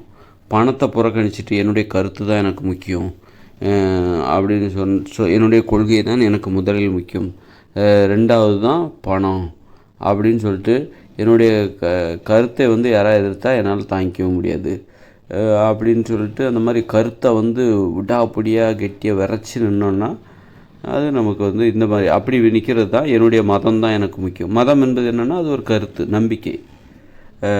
அப்போ என்னுடைய இப்போ இந்து மதத்தில் உள்ளவங்க முஸ்லீம் மதம் சண்டை போட்டுக்கிறாங்க அப்படின்னா ஒருத்தர் வெட்டிக்கிறாங்க. அதில் இந்து மதத்தில் உள்ளவங்க வந்து முஸ்லீம் மதத்தில் உள்ளவங்கள வெட்டுறாங்க அப்படின்லாம் இருக்குல்ல, இந்த மாதிரி பிரச்சனைகள்லாம் இருக்குல்ல. அது வந்து கருத்து முதல்வாதத்தினால என்னுடைய நம்பிக்கை தான் எனக்கு முக்கியம். இப்போ இங்கே வந்து இப்போ தமிழ்நாட்டில் வந்து இந்து மதத்தில் உள்ளவங்களும் இருக்காங்க, முஸ்லீம் மதத்தில் உள்ளவங்களும் இருக்காங்க. ஏன் அமைதியாக இருக்கிறாங்க? எல்லாருமே வந்து அவங்க முஸ்லீமாக இருந்தால் என்ன, இந்துவாக இருந்தால் என்ன, எல்லாருமே மனித உயிர்கள். எல்லாருக்குமே வந்து அவங்க அந்த முஸ்லீம் மதமாக இருந்தாலும் அவங்களும் உயிர் வாழணும், நாமளும் உயிர் வாழணும். நமக்கும் வந்து குடும்பம் இருக்குது, அவங்களுக்கும் குடும்பம் இருக்குது. அவங்களுக்கும் ஆசை இருக்குது, நமக்கும் ஆசை இருக்குது. வாழ்வதற்கான உரிமை எல்லாருக்குமே இருக்குது. அப்புறம் நம்பிக்கை என்பது நாளைக்கு முஸ்லீம் வந்து கிறிஸ்டின் ஆகலாம், கிறிஸ்டின் வந்து நாளைக்கு இந்து ஆகலாம், இந்து என்பது நாளைக்கு முஸ்லீம் ஆகலாம், அல்லது முஸ்லீம் வந்து நாளைக்கு வந்து அந்த மதத்தை விட்டு வெளியேறி பகுத்தறிவாதியாக மாறலாம், நாத்திகவாதியாக மாறலாம். அப்போ நம்ம இந்த மாதிரியான ஒரு வலுவில்லாத ஒரு நம்பிக்கையை வந்து மாற்றப்பட நம்ம ஒருத்தர் வந்து ஏதாவது அவர் விருப்பப்பட்டால் அவர் தனது நம்பிக்கையை வந்து மாற்றிப்பார். அப்படிப்பட்ட நம்பிக்கைக்காக ஒருத்தரை கொலை பண்ணுறதுல எப்படி தப்பு? அதான் வந்து மதவெறி. அந்த கருத்து முதல்வாதம் தான் மதவெறிக்கு வந்து வெறிக்கு காரணமாக இருக்கிறது. வெறி ஏற்படுவதற்கு காரணமாக இருக்கிறது. இந்த மாதிரி மத கலவரம்லாம் வந்து கருத்து முதல்வாதம், அதாவது நம்பிக்கை முதல்வாதம் அப்படின்னு கூட சொல்லலாம். என்னுடைய நம்பிக்கை தான் எனக்கு முதன்மையானது. கருத்து முதல்வாதம்னு சொல்ல வேண்டாம், நம்பிக்கை முதல்வாதம். எனது நம்பிக்கை தான் முதல்வாதம். இல்லை எனக்கு பணம் தான் முதல்ல அப்படின்னு நம்ம சொல்லணும். பொருள் முதல்வாதம் அப்படிங்கிறத நம்ம வந்து பண முதல்வாதம் அப்படின்னு எடுத்துக்கலாம். பண முதல்வாதமாக கருத்து இல்லை நம்பிக்கை முதல்வாதமாக அப்படிங்கும்போது பணத்தை தான் நம்ம வந்து முக்கியமாக எடுக்கணும். ஏன்னா பணம் என்பது என்ன அப்படின்னா, பணம்னு அதை கேவலமாக நினைக்கக்கூடாது. பணம் இருந்தால் தான் எல்லோரும் வாழ முடியும், மரியாதையாக எல்லாருமே ஒரு நல்ல ஒரு தரமான ஒரு வாழ்க்கையை வாழ முடியும், உணவு உண்ண முடியும், நல்ல உயிர் வாழ முடியும். உயிர் வாழ்வதற்கு பணம் தேவை. பணத்தை வச்சு நம்ம வந்து உணவை வாங்கலாம், பொருளை வாங்கலாம், எல்லாத்தையுமே வாங்கலாம். அதனால் வந்து நம்ம எப்போவுமே பணத்துக்கு தான் முக்கியத்துவம் கொடுக்கணும். ரெண்டாவது தான் நம்ம நம்பிக்கைக்கு முக்கியத்துவம் கொடுக்கணும். நம்பிக்கைக்கு முக்கியத்துவம் கொடுத்துட்டு பணத்துக்கு அப்போ தான் என்ன பண்ணுறாங்க, நிறைய தொண்டர்கள் அரசியல்வாதிகள் பின்னாடியே போகிறாங்க. சாகிற வரைக்கும் வறுமையில் இருப்பாங்க, ஆனால் வந்து அவங்க தலைவர் மேலே வெறியாக இருப்பாங்க. அது மாதிரி நடிகர்கள் பார்த்திங்கன்னா ரொம்ப ஏழையாக இருப்பாங்க. ஆனால் அந்த நடிகர்கள்கிட்ட வந்து உயிரோடுவாங்க, என் தலைவன் அப்படி இப்படின்ட்டு உயிரோடுவாங்க. இது காரணம் என்னென்னா, அவங்க பணத்தை பெருசாக நினைக்கல, அவருடைய நம்பிக்கையே தான் பெருசாக நினைக்கிறாங்க. அதனால் அவர்கள் ஏமாற்றப்படுகிறார்கள். ஆனால் அந்த நடிகர் வசதியாக இருக்கிறார், பயங்கர ஒரு அரண்மனை மாதிரி வீட்டில் இருக்கார். ஆனால் அவர் வளர்றதுக்கு காரணமான அந்த ரசிகர்கள் வந்து ஒரு பிழைக்கிறதுக்கு வழி இல்லாமல், சாப்பிட்ற நல்ல சாப்பாடு இல்லாமல், அவங்க குடும்பம் வந்து ஒரு நல்ல வீட்டில் இல்லாமல் கஷ்டப்படுறாங்க. அவங்களுக்கு அது பெருசாக தெரில, அந்த கஷ்டங்கிறது பெருசாக தெரில. அவங்களுக்கு அவங்க தலைவர் தான் பெருசாக தெரிகிறார். அந்த தலைவருக்காக அந்த படத்தை ஓட வைக்கணும் அப்படிங்கிறதுக்காக ஒரு படத்தை பல முறை பார்க்குறாங்க, நிறைய காசு கொடுத்து பார்க்குறாங்க, பேனர் வைக்கிறாங்க. அது வந்து நம்பிக்கை முதல்வாதம். நம்பிக்கையை தான் அவங்க பெருசாக நினைக்கிறாங்க.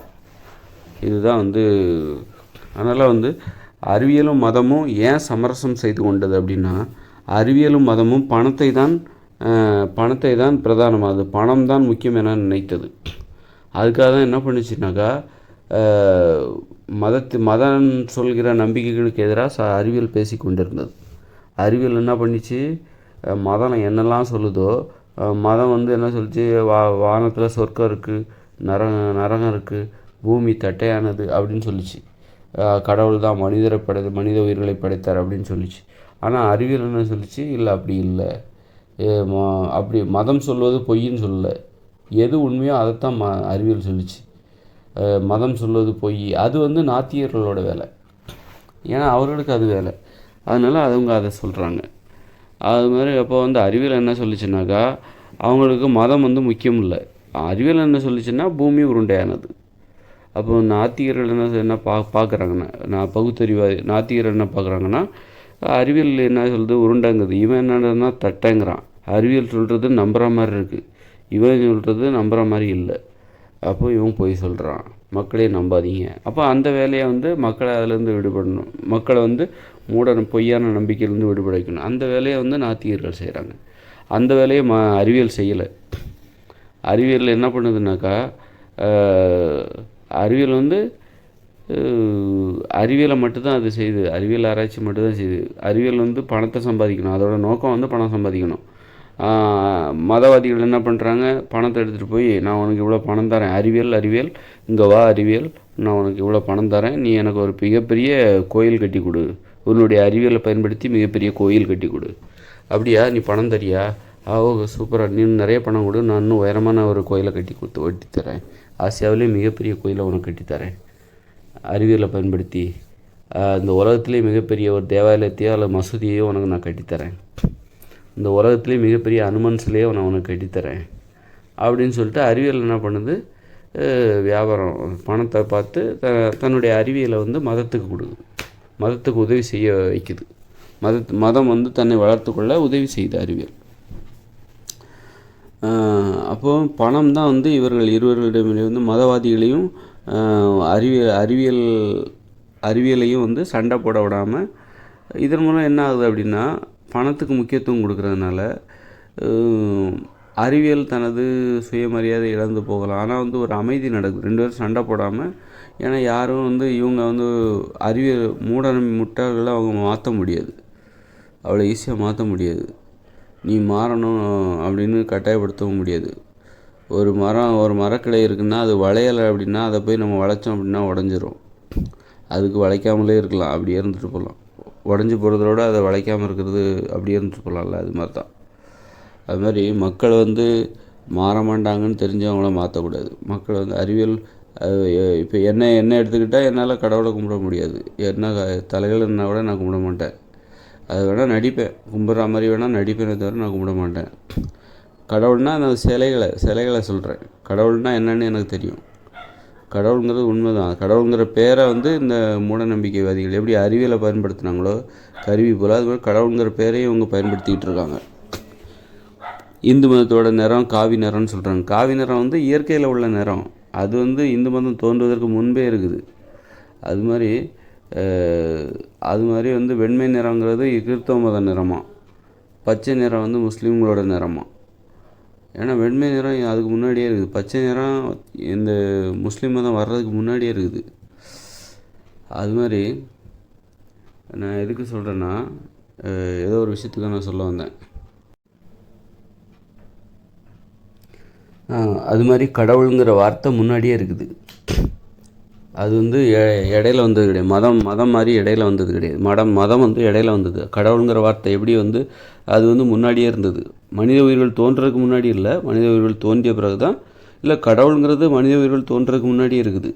கடவுளுங்கிறது எப்படி வெண்மை நிறங்கிறது கிறிஸ்தவ மத நிறம் அப்படின்னு சொல்கிறாங்க. ஆனால் அந்த வெண்மை நிறம் எப்படி இந்த மனித உயிர்கள் தோன்றதுக்கு முன்னாடியே இருந்துச்சு இந்த உலகத்தில். அதேமாதிரி பச்சை நிறம் முஸ்லீம்களோட நிறம், காவி நிறம் இந்துக்களோட நிறம்னு சொல்கிறாங்க. ஆனால் அந்த காவி நிறமும் பச்சை நிறமும் இந்த முஸ்லீம் மதமும் இந்து மதமும் இங்கே வர்றதுக்கு முன்னாடியே இருந்ததில்ல. அதேமாதிரி கடவுளுங்க என்பதும் மனித உயிர்கள் இந்த பூமியில் உருவாகிறதுக்கு முன்னாடியே இங்கே இருந்தது. என்னது கடவுள்னா என்ன? நம்ம எது இல்லைன்னா நம்மளால் உயிர் வாழ முடியாதோ அதுதான் கடவுள். எது இல்லைன்னா நம்மளால் உயிர் வாழ முடியாது? உணவு இல்லைன்னா உயிர் வாழ முடியாது, நீர் இல்லைன்னா உயிர் வாழ முடியாது, காற்று இல்லைன்னா உயிர் வாழ முடியாது. அப்போ அதெல்லாம் இல்லை, அதுதான் கடவுள். அப்புறம் காற்று இல்லாமல் உங்கள் மூக்கை பொத்துனா 5 நிமிஷத்தில் செத்து போயிடுவோம். நம்ம 5 நிமிஷம் மூக்கையும் வாயும் பொத்துனாக்கா நம்ம செத்து போயிடுவோம். அப்போ காற்று தான் கடவுள். அந்த கடவுள் இல்லைன்னா நம்ம செத்து போயிடுவோம். நம்ம உயிர் வாழ்வதற்கு அந்த கடவுள் வந்து ஒவ்வொரு நொடியும் நமக்கு தேவை. அப்போ அந்த கடவுள் தானே, அந்த காற்று தானே கடவுள். அப்போ அந்த காற்று வந்து இந்த மனித உயிர்கள் இந்த உலகத்தில் வர்றதுக்கு முன்னாடியே இருக்குது தானே. அப்போ தண்ணீர் குடிக்காமல் உயிர் வாழ முடியாது. அப்புறம் வந்து உணவுகள், பழங்கள், காய்கறிகள், இந்த உணவுகள் சாப்பிடாமல் மனித உயிர்களால் உயிர் வாழ முடியாது. அந்த உணவுகள்லாம் வந்து மனித உயிரினங்க உயிர் வர்றதுக்கு முன்னாடியே இங்கே இருக்குது. அப்போது கடவுள்னால் என்னென்னா எது இல்லைன்னா நாம் இல்லையோ அதுதான் கடவுள். அப்போ கடவுளுங்கிற வார்த்தைங்கிறதும் மனித உயிர்கள், கடவுளுங்கிற வார்த்தை வேணால் மனித உயிர்கள் கண்டுபிடிச்சது. ஆனால் கடவுளுங்கிற அந்த உணர்வு இருக்குல்ல, அந்த காற்று நீர் அதெல்லாம் வந்து இங்கே இருக்குது, ஏற்கனவே இங்கே இருக்குது. அதுக்கு இவங்க பேர் தான் வச்சாங்க. பூமி வந்து ஏற்கனவே இருக்குது, பூமிங்கிற பேர் வச்சது வந்து மனித உயிர்கள். அதனால் பூமி வந்து இடையில வந்துன்னு சொல்லக்கூடாது. பூமிங்கிற வார்த்தை தான் மனித உயிர்கள் தோன்றியது பிறகு வந்துச்சு. ஆனால் பூமி இங்கே தான் இருக்குது. பூமிங்கிற வார்த்தையை கண்டுபிடிச்சது தான் மனித உயிர்கள். அது மாதிரி கடவுளுங்கிறது ஏற்கனவே இங்கே இருக்கக்கூடிய விஷயம். அந்த கடவுளுங்கிற வார்த்தையை தான் மனித உயிர்கள் கண்டுபிடித்தார்கள். கடவுள் என்கிற வார்த்தையை கண்டுபிடிச்சி பல ஆயிரக்கணக்கான வருஷங்களுக்கு அப்புறம்தான் மதமே வந்துச்சு. உடனே மதம் என்ன பண்ணிச்சு? இந்த கடவுள் என்பதை கைப்பற்றி கொண்டது. கடவுளை தனக்கு உடனே நம்ம நாத்திகர்கள் என்ன பண்ணுறாங்க? கடவுளை கற்பிப்பவர் முட்டாள், அப்படி அயோக்கிய அப்படி சொல்கிறாங்க. அது தப்பு. கடவுள் என்பது மதவாதிகளுக்கு சொந்தமானது அல்ல.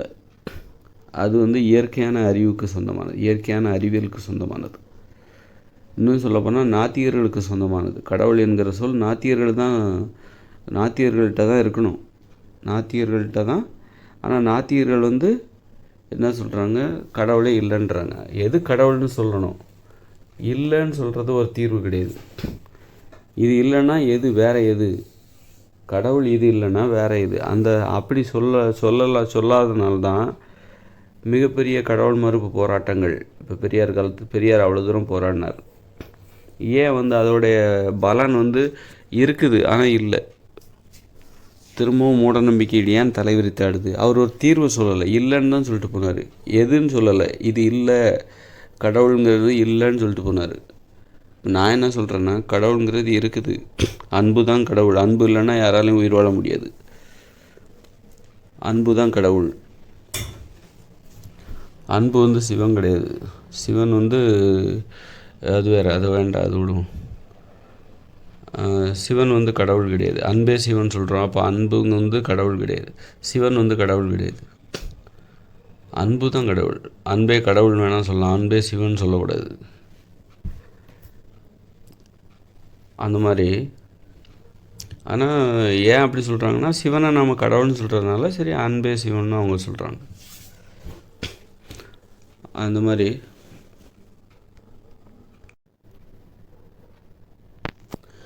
எது கடவுள்னு சொல்லியிருந்தாக்கா எதை வணங்கணும், நீ இதை வணங்காமல் நீ எதை வணங்கணும் அப்படின்னு சொல்லியிருந்தா அந்த புரட்சி இன்னும் வேறொரு விளைவை மக்களை வந்து இன்னொரு இடத்துக்கு கூட்டி கொண்டு விட்டுருக்கும். மக்கள் அதை ஏற்றிருந்துருப்பாங்க. ஓகே, இவங்க சொல்கிறது கரெக்டு தான்.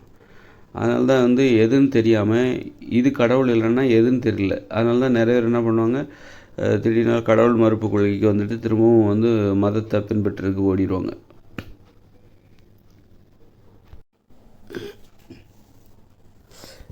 இன்னொன்று கடவுள் எப்படின்னா, கடவுள்னால் நிறைய இருக்குது. மனித கடவுள் இருக்குது, அப்புறம் வந்து இயற்கை கடவுள், காற்று, நீர், உணவு, எல்லாமே நிறைய வகையான கடவுள் இருக்குது.